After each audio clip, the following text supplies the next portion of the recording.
IIT की smart class में आप सभी का स्वागत है। अकाउंटिंग की इस क्लास में हम लोग सीख रहे थे पेमेंट वाउचर के बारे में, जो कि मात्र मैंने आपको 4 ट्रांजेक्शन के बारे में बताया था।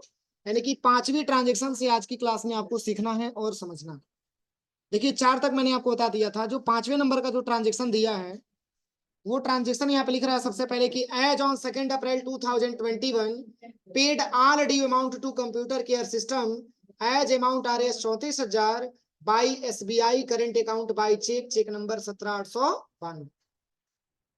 मतलब यहाँ पे बताया जा रहा है कि जो भी ड्यू अमाउंट था किसका, कंप्यूटर केयर सिस्टम का, उसको पूरा का पूरा फाइनली पेमेंट किया जा रहा है और वो भी चेक के माध्यम से पेमेंट किया जा रहा है। और वो आपका चेक है किस बैंक का, SBI करेंट अकाउंट का, जिसका चेक नंबर आपका दिया है 17,892।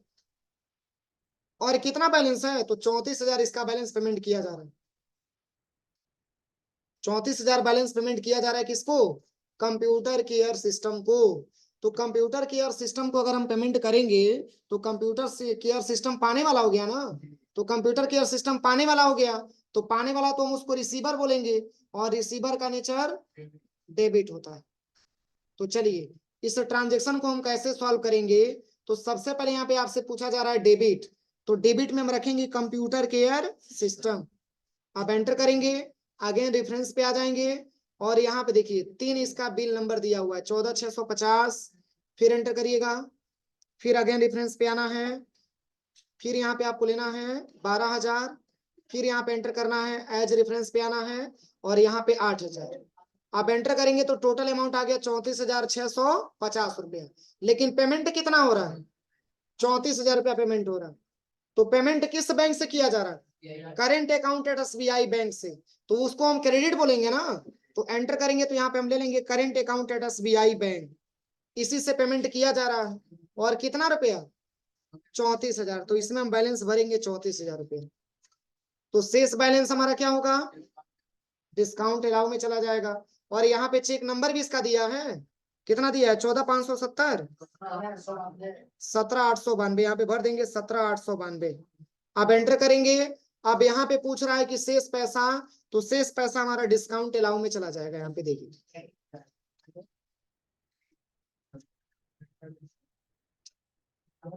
सॉरी डिस्काउंट अलाउ नहीं, डिस्काउंट रिसीव होगा। यहाँ पे डिस्काउंट रिसीव में चला जाएगा ये शेष पैसा, और यहाँ पे डिस्काउंट रिसीव में इस पैसे को हम फिलअप कर देंगे। तो अभी तो लेजर डिस्काउंट रिसीव का बना नहीं है, तो यहीं पे अल्ट के साथ हम C बटन दबाएंगे। अब यहाँ पे हम लिखेंगे डिस्काउंट रिसीव, किसके अंतर्गत आएगा, डिस्काउंट रिसीव है तो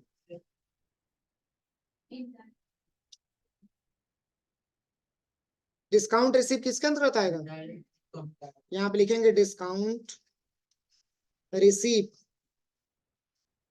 आप एंटर करेंगे, अब ये हमारा आ जाएगा इनडायरेक्ट इनकम के अंतर्गत आ जाएगा।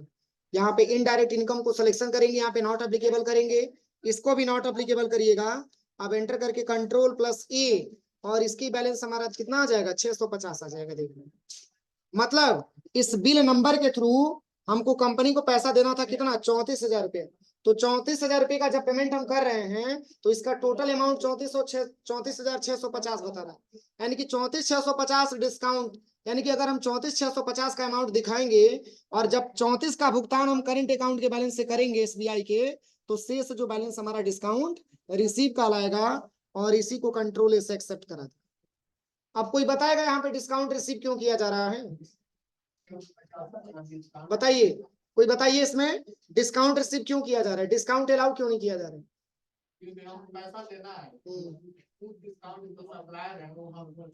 हाँ जैसे कि मान के चलिए हमको कंप्यूटर केयर सिस्टम को पैसा हमको 34,650 हमको देना था, उन्होंने बोल दिया कि चलो 650 ही जमा करो। तो हम जब 34,000 रुपया पेमेंट करने गए तो वही जो डिस्काउंट वो दे रहा है, तो हमारे लिए उतना कम ही हो रहा है ना, तो उतना पैसा हमारे लिए इनकम कहला जाएगा, लेकिन उसके लिए क्या हो जाएगा, एक्सपेंस हो जाएगा। अब चलिए अगला ट्रांजेक्शन क्या दिया है, देखिए इसके बाद से 6वें नंबर का ट्रांजेक्शन। यहाँ पे 6वें नंबर के ट्रांजेक्शन में बोला जा रहा है, कह रहा है कि as on 2 April 2021 paid all due amount to Horizon Enterprises by cash and discount receive RS 480। अब यहाँ पे ये कहा जा रहा है कि जैसे कि होरिजन एंटरप्राइजेज को बैलेंस पूरा का पूरा पेमेंट किया जा रहा है, और जिसमें आपका डिस्काउंट हो रहा है क्या रुपया, 480 रुपये। तो इसका तो बैलेंस दिया नहीं है, तो इसका बैलेंस हम कैसे मेंशन करेंगे? बिल वाइज डिटेल्स हम मेंशन करेंगे। तो चलिए यहाँ पे सबसे पहले आ जाइएगा टैली पे, और यहाँ पे आपको आना है सबसे पहले वाउचर पे, और यहाँ पे पेमेंट वाउचर, और डेबिट करेंगे किसको? ओरिजिन इंटरप्राइजेज यहाँ पे सिलेक्शन करेंगे। देखिए अगेन रेफरेंस में आना है, और इसका बैलेंस 5480 वाला बचा है, और एक आपका 10,000 वाला बचा हुआ है। देखिए 10,000 वाला बचा हुआ है, इस पे भी डिस्काउंट हो रहा है कितना? 480। यहाँ पे बताया जा रहा है कि 480 रुपये आपका क्या हो रहा है? डिस्काउंट हो रहा है। तो 480 डिस्काउंट रिसीव हो जाएगा। तो यहाँ पे हम सबसे पहले ले लेंगे डिस्काउंट रिसीव, यहाँ पे डिस्काउंट रिसीव ले लेंगे, और कितना कम हम दे रहे हैं?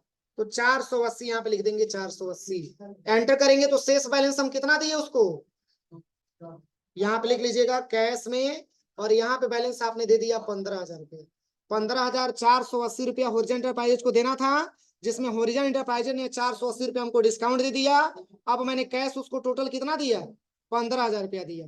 तो इस समय जो हमारे पास कैश बैलेंस बचा हुआ है वो है आपका 23,10,445 रुपया बचा हुआ है। इसी को कंट्रोल ए से एक्सेप्ट करा ले।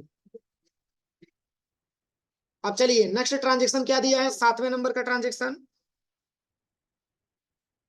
देखिए 7वें नंबर का ट्रांजेक्शन दे रहा है, कह रहा है कि as on 2 April 2021 paid RS 50,000 to Silver Plus Computer again full settlement of all due amount by SBI current account discount receive RS 870 cheque number 17,894। ये कह रहा है कि 2 अप्रैल 2021 को सिल्वर प्लस कंप्यूटर को 50,000 रुपया पूरा का पूरा ड्यू अमाउंट पेमेंट किया गया, और जिसमें ये कह रहा है कि SBI करंट अकाउंट के माध्यम से पेमेंट किया गया, और चेक से पेमेंट किया गया, जिसमें डिस्काउंट हो गया 870 रुपये। बस सेम सेम आपका 6वें नंबर के ट्रांजेक्शन के जैसा है, बस कैश के जगह पे क्या ले लेना है? Current account at SBI bank आपको ले लेना है, क्योंकि इसका भुगतान किससे किया जा रहा है? चेक नंबर के थ्रू किया जा रहा है, चेक के माध्यम से किया जा रहा है। तो चलिए इसको हम कैसे बनाएंगे? तो यहाँ पे आपको ले लेना है सबसे पहले क्या? पार्टी का नाम क्या दिया? Silver Plus computer. यहाँ पे सर्च करिएगा, चूंकि सिल्वर प्लस कंप्यूटर को ही दिया जा रहा है, तो सिल्वर प्लस कंप्यूटर पाने वाला हुआ ना, तो silver Plus Computer again reference, अभी एक बैलेंस दिया है 870 वाला, फिर एंटर करिएगा, फिर अगेन रेफरेंस पे आना है, अगेन रेफरेंस पे आना है, ध्यान दीजिएगा, और इसमें आपको 30,000 वाला भी ले लेना है, फिर एंटर करके अगेन रेफरेंस पे आना है, और यहाँ पे 10,000 वाला ले लेना है। तो टोटल बैलेंस कितना हो गया? 50,870। आप एंटर करिएगा। अब यहाँ पे कह रहा है कि डिस्काउंट भी किया जा रहा है, कितना रुपया? तो यहाँ पे लिख लीजिएगा डिस्काउंट रिसीव, यहाँ पे डिस्काउंट रिसीव कर लीजिएगा, और इसका बैलेंस आपसे पूछेगा तो बैलेंस 870 भर लेना है आपको, फिर आप एंटर करिएगा। और बाकी पैसा कैसे भुगतान किया जा रहा है? SBI करंट अकाउंट से। तो चेक नंबर के थ्रू भुगतान हो रहा है ना, चेक के माध्यम से भुगतान हो रहा है। तो मैंने आपको बताया कि जब भी चेक का जिक्र किया जाए ट्रांजेक्शन में, तो हमेशा बैंक अकाउंट क्रिएट करते हैं, इसलिए यहाँ पे ले लीजिएगा SBI current account at SBI bank. यहाँ देखिए 50,870 हमको देना था, तो डाटा यहाँ पे सिल्वर प्लस कंप्यूटर ने 870 रुपया माइनस कर दिया, तो शेष बैलेंस हम कितना दे रहे हैं? 50,000 रुपया दे रहे हैं। इसी को कंट्रोल ए से एक्सेप्ट करा दीजिए। अच्छा चेक नंबर भरना था, चलिए चेक नंबर भरना था तो पुनः बैक आ जाइएगा, और डिस्प्ले डेबुक पे आ जाइएगा, और यहाँ पे अपना सेलेक्ट कर लीजिएगा कौन सा ट्रांजेक्शन है आपका। बस यहाँ से ओपन कर लीजिए इसको।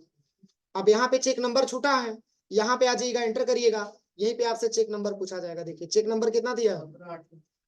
17,894 हो जाएगा। बस कंट्रोल ए से एक्सेप्ट करा दीजिएगा। आपका एगो ट्रांजेक्शन बचा हुआ। चलिए 9वां नंबर का ट्रांजेक्शन क्या कह रहा है? सॉरी 8वां नंबर का कह रहा है कि as on 2 April 2021 paid all outstanding electricity bill of SBI current account cheque number 17,895। ठीक है, आशीष खड़े हो जाओ। देखिए आउटस्टैंडिंग बात नहीं, आउटस्टैंडिंग इलेक्ट्रिसिटी बिल का मतलब ये होता है, जैसे कि मान के चलिए कि हम काफी महीनों से मैंने बिजली का बिल भुगतान नहीं किया है, जो काफी हमारे ऊपर लायबिलिटी का पैसा है, उसी को हम आउटस्टैंडिंग इलेक्ट्रिसिटी बिल के नाम से जानते हैं। और ये मैंने बैलेंस शीट बनाते समय मैंने बताया भी था। ऐसे ही हमारा आउटस्टैंडिंग सैलरी भी होता है, 2-3 महीने का सैलरी हमारा रुका हुआ है और वो जिनके पास रुका हुआ है उनके लिए लायबिलिटी का पैसा है। ऐसे ही कि मान के चलिए कि हमारे पास बिजली का बिल है जो 2 से 3 महीने का लटका हुआ, अभी तक मैंने पेमेंट नहीं किया है, उसी को आप पेमेंट करने जा रहे हैं, इसलिए यहाँ पे लिखा हुआ है आउट स्टैंडिंग इलेक्ट्रिसिटी बिल। तो कह रहा है कि 2 अप्रैल 2021 को कह रहा है कि पेड किया गया जितना भी बिजली का बिल मतलब बकाया था, और किसके माध्यम से, तो एसबीआई करंट अकाउंट के माध्यम से, जिसका चेक नंबर आपका दिया है 17,895। तो देखिए, अगर हम इलेक्ट्रिसिटी बिल के बारे में बात करें तो इलेक्ट्रिसिटी बिल यहाँ पे एक प्रकार का आउट स्टैंडिंग इलेक्ट्रिसिटी बिल हमारे बिजनेस का एक प्रकार का एक्सपेंस होता है। क्या होता है? एक्सपेंस होता है। तो एक्सपेंस को हम डेबिट करते हैं कि क्रेडिट? बोलिए, एक्सपेंस को डेबिट करते हैं कि क्रेडिट? डेबिट करते हैं नॉमिनल अकाउंट के हिसाब से। तो आउट स्टैंडिंग इलेक्ट्रिसिटी बिल को हम डेबिट करेंगे, और किससे भुगतान किया जा रहा है? एसबीआई करंट अकाउंट के माध्यम से। तो एसबीआई करंट अकाउंट देने वाला हो गया ना, तो देने वाला हो गया तो इसका नेचर गिवर का हो जाएगा, और गिवर का नेचर हमारा क्रेडिट होता है, इसलिए एसबीआई करंट अकाउंट को हम क्रेडिट करेंगे और आउट स्टैंडिंग इलेक्ट्रिसिटी बिल को हम डेबिट कर देंगे, और बाकी जो बैलेंस दिया होगा बैलेंस यहाँ पे फिलअप कर देंगे। तो चूंकि इसमें तो बैलेंस दिया नहीं है, तो बैलेंस हमको तब पता चलेगा जब हम यहाँ पे इसकी एंट्री करेंगे। तो चलिए यहाँ पे आ जाइएगा आउट स्टैंडिंग इलेक्ट्रिसिटी बिल। सबसे पहले यहाँ से बैक आ जाते हैं, और यहाँ पे आपको आ जाना है सबसे पहले बाउचर पे, और यहाँ पे आपको ले लेना है out standing electricity bill. Enter करिएगा। देखिए करंट बैलेंस में शो करने लगा, यही हमारा बकाया है 1,11,000 रुपया। ये आपको इलेक्ट्रिसिटी बिल आपको क्या करना है? पेमेंट करना है। तो यहाँ पे आप टाइप करिएगा 111,100 आप एंटर करिएगा। देखिए करंट बैलेंस 0 हो गया, क्योंकि जो पुरानी बकाया था उसको मैंने पेमेंट करके क्या कर दिया? कंप्लीट कर दिया। फिर एंटर करिएगा। फिर मान के चलिए कि आप पेमेंट कर रहे हैं, तो कैश से नहीं कर रहे हैं, आपने उसको चेक काट करके दिया है, और चेक किस बैंक का है? Current account at SBI bank का है। और चेक नंबर क्या है? तो एंटर करिएगा। तो यहाँ पे आपसे चेक नंबर पूछा जाएगा 17,895। बस एंटर करिएगा। अब इसी को कंट्रोल इस एक्सेप्ट करा दीजिए, हो गया ट्रांजेक्शन। समझ में आ रहा है? अब चलिए अगला क्या दिया है, अगला ट्रांजेक्शन करे कि ऑन 2 अप्रैल 2021 करे कि 2017 paid RS 400 toward stationery expense and 700 towards postage expense from there petty cash account. तो कह रहा है कि पेटी कैश अकाउंट के माध्यम से ये 2 पैसा दिया जा रहा है, जिसमें 400 रुपया आपका जो है स्टेशनरी एक्सपेंस का दिया जा रहा है, और 700 रुपया पोस्टेज एक्सपेंस का दिया जा रहा है, जिसको डाक खर्च के नाम से जानते हैं। तो पहले तो आपको ये समझना होगा कि पेटी कैश होता क्या है। मैंने आपको बताया था जो हमारे व्यापार में जो फुटकर खर्च होता है उसी को हम पेटी कैश के नाम से जानते हैं। समझ में आ रहा है ना? जैसे कि आपने 700 पेमेंट कर दिया, आपने 400 पेमेंट कर दिया, तो ये आपके बिजनेस का क्या है? खुदरा खर्च है, जिसको हम पेटी कैश के नाम से जानते हैं। तो अब देखिए इसमें एक लेजर आपका बन जाएगा किसका? पेटी कैश अकाउंट का। तो जब पेटी कैश अकाउंट का लेजर बनेगा, तो जब पेटी कैश अकाउंट के माध्यम से भुगतान किया जा रहा है, तो पेटी कैश हमारा क्रेडिट हो जाएगा। और 2 अकाउंट सामने आपका दिख रहा है डेबिट का, किसका? तो स्टेशनरी एक्सपेंस और पोस्टेज एक्सपेंस। बस इसको बनाइए आप लोग। यहाँ पे आ जाइएगा, सबसे पहले डेबिट करना है स्टेशनरी एक्सपेंस। नहीं बना तो बनाना पड़ेगा ना, अल्ट के साथ सी बटन दबाते हैं। यहाँ पे आपको टाइप करना है स्टेशनरी एक्सपेंस। एंटर करेंगे, किसके अंतर्गत आएगा? इनडायरेक्ट एक्सपेंस के अंतर्गत आ जाएगा। नॉट अप्लीकेबल करेंगे, इसको भी नॉट अप्लीकेबल, इसको भी नॉट अप्लीकेबल करेंगे। एंटर करेंगे। अब इसकी बैलेंस दिया कितना है? स्टेशनरी एक्सपेंस का कितना दिया है? देखिए स्टेशनरी एक्सपेंस का आपको बताया जा रहा है 400 रुपया, तो यहाँ पे आपको भर देना है 400 रुपया। देखिए फिर एक और आपका एक्सपेंस का आ गया क्या? फिर अल्ट के साथ सी बटन दबा दीजिएगा। यहाँ पे आपको भर देना है पोस्टेज एक्सपेंस। फिर एंटर करना है, अभी इनडायरेक्ट एक्सपेंस के अंतर्गत आएगा। यहाँ पर भी नॉट एप्लीकेबल करेंगे, फिर एंटर करेंगे। अब इसकी बैलेंस कितना दिया है? 700 रुपया दिया हुआ है। सॉरी, ये क्रेडिट में नहीं जाएगा, ये डेबिट में जाएगा, ध्यान दीजिएगा। चूंकि एक्सपेंस है ना, तो ये भी आपका क्या हो जाएगा? डेबिट में आ जाएगा। तो 7 और 4 कितना हो जाएगा? ये 1100। फिर यहाँ पे क्रेडिट करेंगे किसके माध्यम से?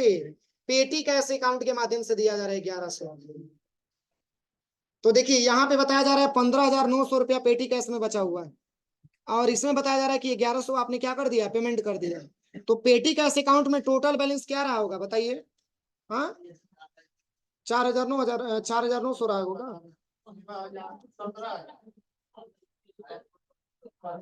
पेटी कैश का 15,900 बचा हुआ है, और यहाँ पे 1100 भुगतान कर दिया गया, तो पेटी कैश का अकाउंट बैलेंस क्या रहा होगा, 17,000 रहा होगा। तभी तो जाकर के 1100 पेमेंट करें तो 15,900 बचा हुआ है। अब इसी को कंट्रोल से एक्सेप्ट करा देंगे, हो जाएगा ट्रांजेक्शन। अरे दो ही मैंने पेटी कैश अकाउंट का बनाया था, एक 10,000 वाला और एक 7,000 वाला, हमको याद है पूरी तरीके से। अब चलिए अगला ट्रांजेक्शन क्या दिया है, अगला ट्रांजेक्शन 10वें नंबर का भी कुछ दिया है। तो चलिए यहाँ तक कंप्लीट करिए, शेष हम लोग कल परचेज वाउचर के बारे में जाना चाहेगा, ठीक है ना। यहाँ तक कंप्लीट करिए, शेष हम लोग परचेज वाउचर के बारे में जाना चाहेंगे। हाँ पेटी कैश से, हाँ तो घटेगा, तो वही तो मैं कह रहा हूँ। पहले बैलेंस क्या रहा होगा ये मैं कह रहा था, पहले बैलेंस क्या रहा होगा, क्वेश्चन तो सुनते नहीं हो। पेमेंट से पहले की मैं बात कर रहा हूँ, पेमेंट से पहले की बैलेंस क्या रहा होगा, तो 17,000 रहा होगा। अभी इस समय फिलहाल में पेटी कैश का बैलेंस कितना है, 15,900। फिर कहीं पेमेंट मांगेगा तो किया जाएगा, नहीं तो ऐसे पड़ा रहेगा वो, हो जाएगा। चलिए इतना करिए आप लोग लैब में चल के।